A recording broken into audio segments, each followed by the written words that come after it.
In the quiet town of St. Augustine, the church was the heart of the community. At its center was Sister Clara, a revered Reverend sister who had devoted her life to serving God and guiding others. Her unwavering faith and gentle nature made her a symbol of virtue among the villagers.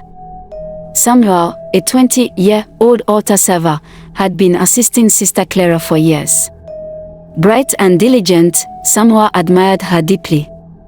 However, his admiration had recently begun to evolve into confusing feelings he couldn't entirely suppress. One evening, after a long day preparing for the parish festival, the two stayed behind in the empty church.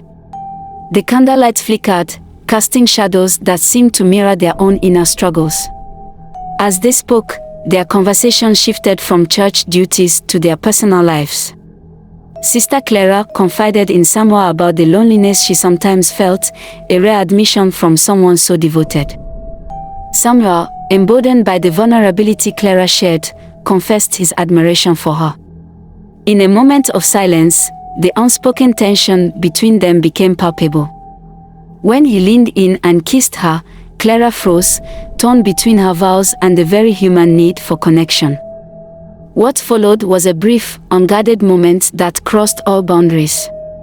They gave in to their emotions, and their physical connection, though fleeting, left a lasting impact. When the moment passed, silence filled the room, and both were consumed by guilt. The days that followed were marked by anguish. Clara spent hours in the chapel, praying for forgiveness, while Samuel avoided her, unable to face the reality of what they had done. Despite their attempts to move forward, the weight of their actions hung heavily over them. Weeks later, Clara began to feel unwell. At first, she dismissed it as stress, but when the signs became undeniable, she confronted a truth she never thought possible: she was pregnant. The realization left her reeling. How could she, a nun, face this situation? Consumed by fear and shame, Clara turned to Father Michael, an elderly priest in a neighboring parish. Known for his wisdom and compassion, Father Michael listened patiently as Clara tearfully recounted what had happened. He did not condemn her, but instead reminded her of the importance of grace and forgiveness. "You are human, Clara," Father Michael said gently. "We all are. Mistakes do not define us. It is what we do afterward that matters." His words gave her a glimmer of hope, though the path ahead remained uncertain. After much prayer and reflection, Clara made the difficult decision to leave the parish. She could not stay and face the scrutiny of the community, but she also could not abandon the life growing within her. With the support of Father Michael and a few trusted friends, she relocated to a distant countryside where she could raise her child in peace.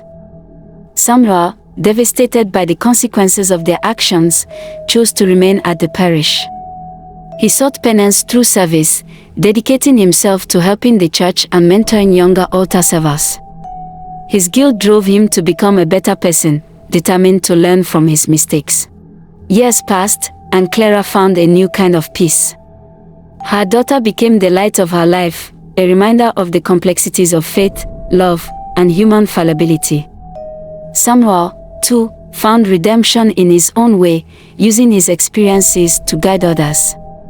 Though their paths had diverged, both Clara and Samuel carried the lessons of their past, striving to live with honesty and compassion.